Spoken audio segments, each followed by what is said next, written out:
America. We saw A Christmas Story, and no, I'm not driving. He is. Who are you? Why are you here? I'm Rob Off Cameron. I'm the wheelman. He's the wheelman. You saw A Christmas Story, though. Christmas Story Christmas. The Christmas Story Christmas. It's the sequel. The sequel, yes. Yes. Yes, and we're going to forget the one with was it Daniel Stern or whoever it was? Yeah. We'll forget that one. Okay, this is actually... Yeah, there's one with Daniel Stern and my big giant face popping in. Hey, you might be able to see the strip behind us as we're driving. Well, the one with Daniel Stern, it was like the second movie where he gets like a car or something. Yeah, he wants a car. He wants a car. Is it he's Ralphie? Daniel Stern's Ralphie? No, Daniel Stern I think he's the dad. Is it the dad? Okay. Yeah. Okay. And so, this one, it picks up where Ralphie is an adult.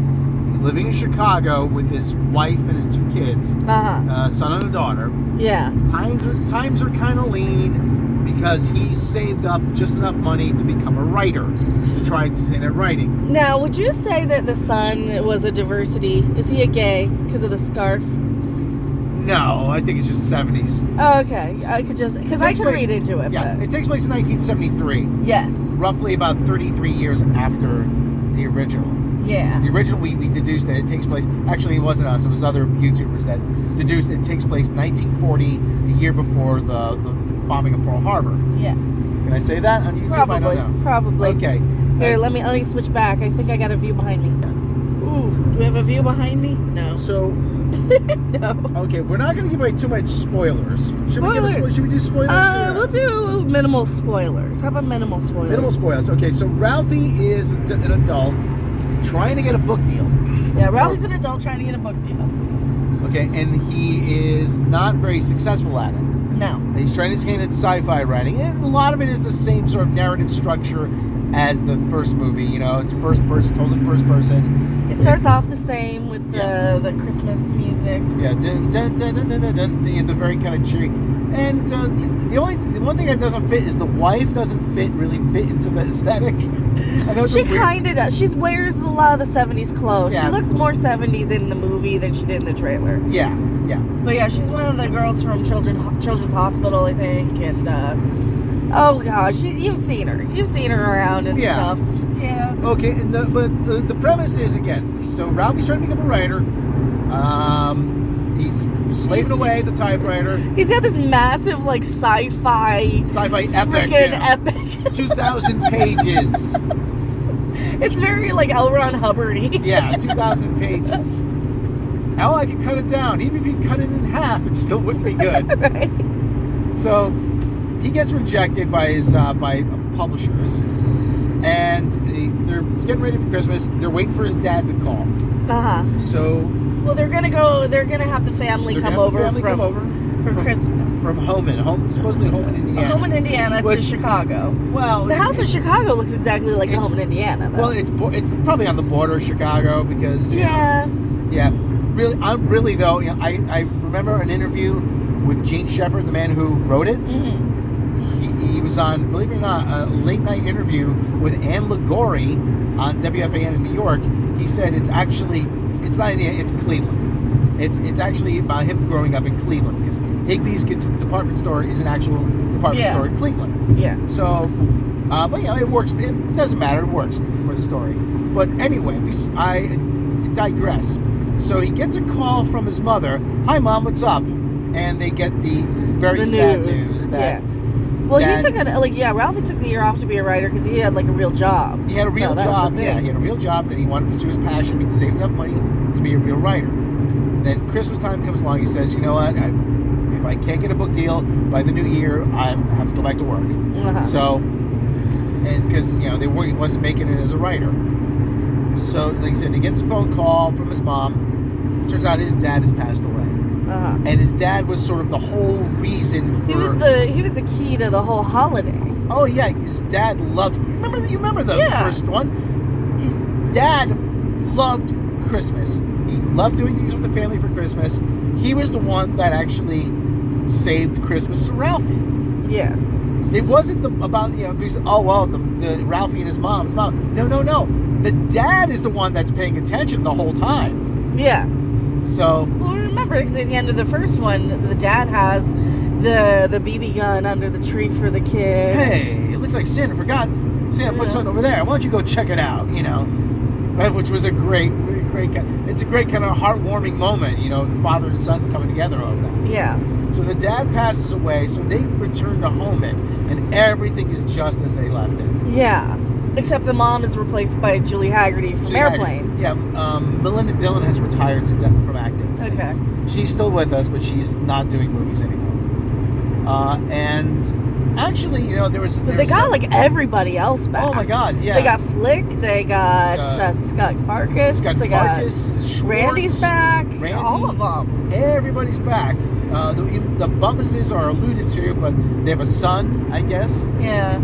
Delbert Bumpus.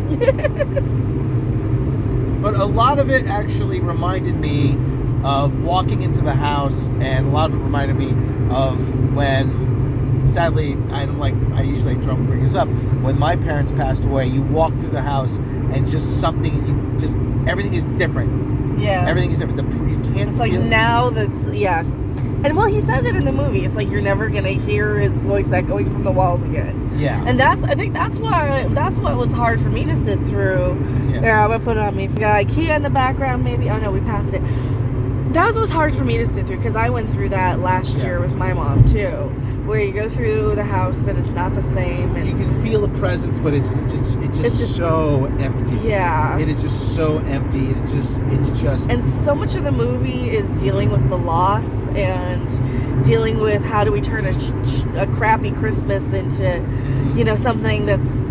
You know, because that was the thing. Julie Haggerty's like, the new mom is like, we need to make sure that Christmas is you know, your father wouldn't want us to be sad on Christmas. He would want us to remember the other stuff that goes on in Christmas, and then that's the rest of the movie is how do you have Christmas without somebody and still it's still being together. And, you're still celebrating being together, and you're still But there's the loss though there's the presence there that can't be replaced. Yeah.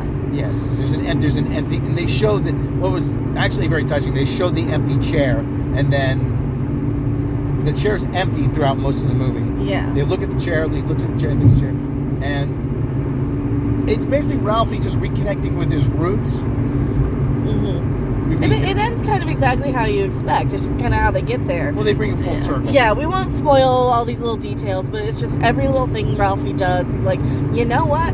I will make this the best. It's kind of like National Lampoon's Christmas Vacation, only not played for comedy, played for heartwarming, touching. There is funny moments. Yeah, there are funny moments, but it's a very, like I said, it's not a great movie, but there's a sincerity about it. Yeah. It's like, God, it reminds me of the Trainspotting sequel, where it just needed that much time to sit and that it needed that conclusion. It's like it's exactly the sequel it needed, but it's kind of a tough sit if you're in that situation. Yeah, I will give you this little bit of spoiler though. I mean, there's a moment towards the end where Ralphie is looking at the chair, and then I'm not gonna say the circumstance, and then he sits in the chair to say, okay, you know what, This is mine now. You know, he says, my dad's gone, but I have to fill that void. Yeah. For everybody. So. And it's very much in the same vein as the original Christmas Story.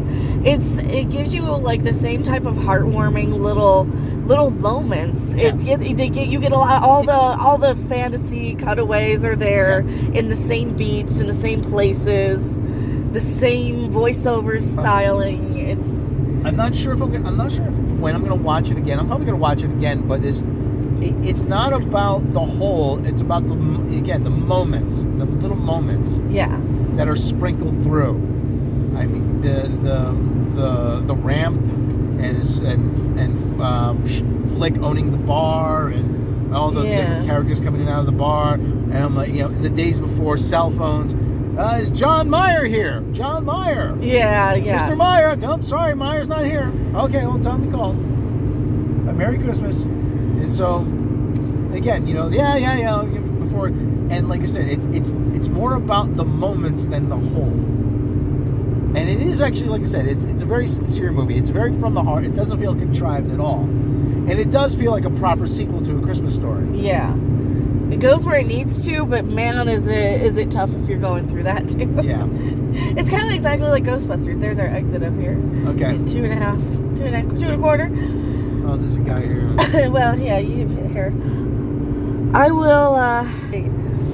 Yeah, it's well done. It's well done. If you liked the original, definitely watch it. Definitely watch it. I recommend it if you liked the original. What do you think? Did you like? Would you recommend it? Yeah, I liked it. You know, like I said, it's very reassuring that everything turned out all right, and that's what you kind of want in a movie like this. Yeah, you want everything to turn out all right. You want Ralphie to make a good Christmas for everybody. Yeah. And the guy you thought was going to be a jerk, it turns out, you know what? He's like, you know what, Ralphie, you really taught me a lesson. I ain't saying, you know, I ain't thinking it took that to. And it goes exactly where you think it's gonna go, and that's kind of the thing. Well, there's a few non-spoilers. There's a couple of nitpicks I do have here. Pay attention. A couple of nitpicks I do have is like the some of the mom's lines are a little.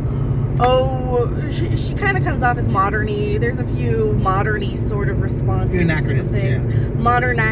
Modern speeches and things. So, other than that, yeah, it's probably a solid 8 out of 10. I'd give it like a 3.5 Chewbacca's. 3.5 Chewbacca's out of what? 5? Out of 5. Out of 5? Potentially So like 6. 70%. Oh, look at that maniac go! Like 70-some%. Yeah. Be prepared to watch it, to have a sequel to it, and it's going where it goes. So, I am Mecca. I'll see you guys later. Bye.